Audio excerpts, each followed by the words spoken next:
कोई भी कैंडिडेट किसी पार्टी का रहेगा तो पार्टी से मुकाबला होता है। बीजेपी आप पर आरोप लगा रही है कि कांग्रेस और ओवैसी का जो है पर्दे के पीछे गठजोड़ है। अरे भाई, कभी इनके साथ कभी इनसे जोड़ दिया जाता है, हम क्या करें। कैंडिडेट सिलेक्शन लड़ रहे हैं। 3 कैंडिडेट्स ने ऑन रिकॉर्ड मीडिया के सामने कहा कि 400 सीट पर हम संविधान बदल देंगे। एक ने कहा कि नया बनाएंगे। ये हम नहीं कह रहे हैं, वो कह रहे हैं।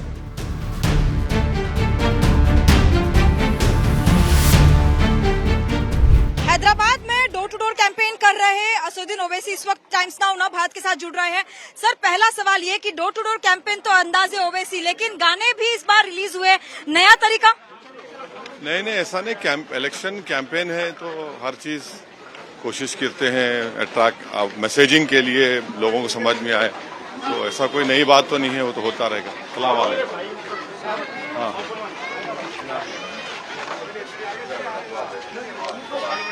बीजेपी ने माधवी लता को मैदान में उतारा है, बड़ी चुनौती? कोई भी कैंडिडेट किसी पार्टी का रहेगा तो पार्टी से मुकाबला होता है।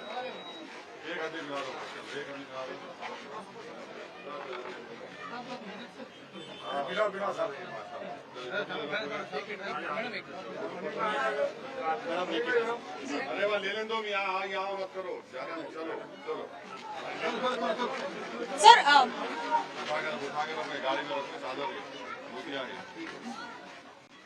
माधवी लता का जो हाल ही में तीर वाला जो जेस्चर था, उसे किस तरह से देखते हैं?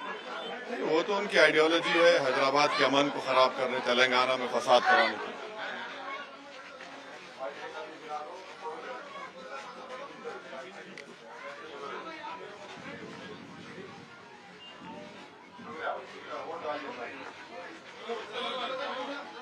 हाल ही में चुनाव कैंपेन में अनुराग ठाकुर ने कहा कि जब से आई माधवी लता गायब हो गए, ओवैसी हो गए लापता। अब ये वो मंत्री है जिसने कहा था कि देश के गद्दारों गोली मारो, तो गोली मारना उनको आता है। तो इस तरह की भाषा करते हैं क्योंकि गवर्नमेंट उनकी है, उन पर कोई केस बुक नहीं होता है। तो कोई बात नहीं, जवाब देगी जनता 13 मई को। आयतुल्लाह को लेकर जो एनसीईआरटी का रोज चल रहा है इस वक्त, उसको आप कैसे देखते हैं?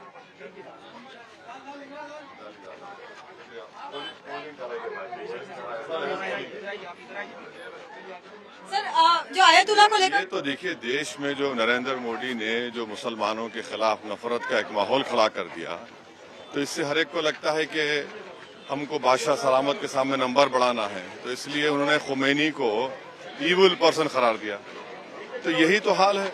अब लद्दाख के शिया इस पर कैसा रिएक्ट करेंगे, लखनऊ के शिया, हैदराबाद के शिया, मुंबई के शिया, पूरे देश के शिया ये तो देख रहे हैं कि किस तरीके से उन बदनाम किया जा रहा है। इस तरह वाहियात बातें, झूठ लिखा जा रहा है पूरा।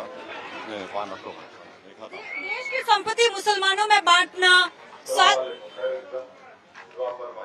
देश की संपत्ति मुसलमानों में बांटना, बहुत सारे बच्चे, इस तरह के जो बयान है उसे आप किस तरह से देखते हैं? प्रधानमंत्री ने एक ही बैंक है, उस बैंक से उन्होंने 6,000 करोड़ रुपए अपने दोस्तों को बतौर लोन दिलाए। देश की संपत्ति बांटने का था काम वो कर रहे हैं। 1% देश के लोगों के पास 40% दौलत है। तो ये तो प्रधानमंत्री का बड़ा कारनामा है कि 40% दौलत 1% लोगों के पास चलेगी। सलाम वालेकुम। तो और दूसरी बात यह है कि उन्होंने कहा कि मंगलसूत्र हिंदू बहनों से गलों से निकालकर मुसलमानों को दिया जाएगा। मेरा एक सवाल है प्रधानमंत्री से कि अगर कोई इंसानियत अभी है, आप देश को बता दो कि आपने एक ऐसे शख्स के लिए वोट कैसे मांगा जिसके बारे में आपको पता था पर्सनली कि वो महिलाओं का एक्सप्लॉयटेशन कर रहा है, और आपने कैसे ऐसे गंदे आदमी को अपने बाजू खड़ा किया। आप नारी शक्ति की बात करते हैं, आप कहते हैं कि 50% आबादी को मैं रिजर्वेशन दे दिया। आप इस तरह के आदमी के वोट मांगा है आपने, और आपकी सरकार उसको भगा देती है जर्मनी को। ये जवाब दें, देश जानना चाहता है। नारी शक्ति की आपने बात कही, प्रज्वल रेवन्ना का जो मुद्दा है कर्नाटका में इस वक्त पूरे देश को जो है चौंकाए हुए हैं, क्या कहेंगे उसको लेकर? हम तो डायरेक्ट सवाल प्रधानमंत्री से है। उन्होंने उसके लिए वोट मांगा, उसके लिए जाकर सभा की, पब्लिकली वोट मांगा उसके लिए। और ऐसा आदमी जो एक 68 ईयर ओल्ड महिला को भी नहीं छोड़ा उस कमबख्त ने। अरे गंदगी की हद है। अरे किस मुंह से बीजेपी ये सब बातें करती है? नारी शक्ति। अरे भाई आप वोट मांग रहे हैं ना, आप डिसोसिएट भी नहीं करते। अच्छा, अगर वही काम कोई मुसलमान करता तो वुमेन कमीशन पहुंच जाता, आप लोग पहुंच जाते, मैंने आपसे माना आपका कबीला पहुंच जाता। अब कोई नहीं पहुंच रहा है।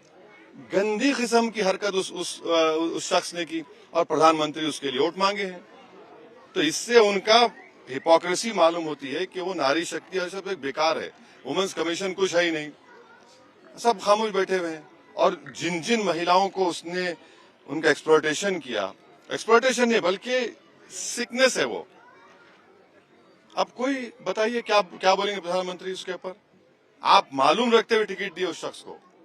सर, औरंगजेब का भी कंपैरिजन जो है वो आपसे किया जाता है। अनुराग ठाकुर ने आपको औरंगजेब कहा, क्या कहेंगे उसको लेकर? अब देखिए, यही तो बीजेपी की मेंटालिटी है। पुष्पमित्रा संघा शायद अनुराग ठाकुर के पूर्वज थे। वो बादशाह जो कश्मीर का था, जिसके बाद एक फौज थी सिर्फ टेम्पोस को तोड़ने की, शायद उन्हीं की औलाद है ये। अरे देश की आजादी में आरएसएस संघियों का कोई रोल नहीं था। जिस जगह पर आप और हम खड़े हैं, यहाँ पर मक्का मस्जिद के इमाम इस्माइल साहब ने सुल्तान बाजार में रेजिडेंसी में लाकर लोगों को वहां पर अंग्रेजों के खिलाफ लड़े। और पहला काला पानी की सजा काटने वाला शख्स मौलवी इस्माइल हैदराबाद का। तुर्रेबाज खां की लाश को लटका दिया गया कई दिन तक। आप लोग तो श्यामा प्रसाद मुखर्जी और जिन्ना तो मिलकर सरकार बनाए। आप किस मुंह से हमको बोल रहे हैं औरंगजेब, कभी बाबर, कभी ये? तो यही इनकी नफरत है और कुछ नहीं है। चुनाव की तरह पिछले बार आपने रेवंत रेड्डी को जो आरएसएस अन्ना कहा था, इस बार जो है बीजेपी आप पर आरोप लगा रही है कि कांग्रेस और ओवैसी का जो है पर्दे के पीछे गठजोड़ है। अरे भाई, कभी इनके साथ कभी इनसे जोड़ दिया जाता है। हम क्या करेंगे? इन लोगों को फैसला करना चाहिए। हम क्या है, हमको फिक्र नहीं है। हम अपनी पार्टी के लिहाज से काम करते रहेंगे। आराम से आराम हार में अटक जा रहा था। तो आप फरमाइए भाई, पतंग वोट डालिए। ओवैसी साहब, ये बीफ जिंदाबाद का जो बात है, लगातार उसको लेकर जो मुद्दा बन रहा है कि भावनाओं को जो है भड़काने का एक तरीका है ओवैसी। कैसा भावनाओं, क्या कथित लोग गोश्त का कारोबार नहीं करते हैं? बीफ है।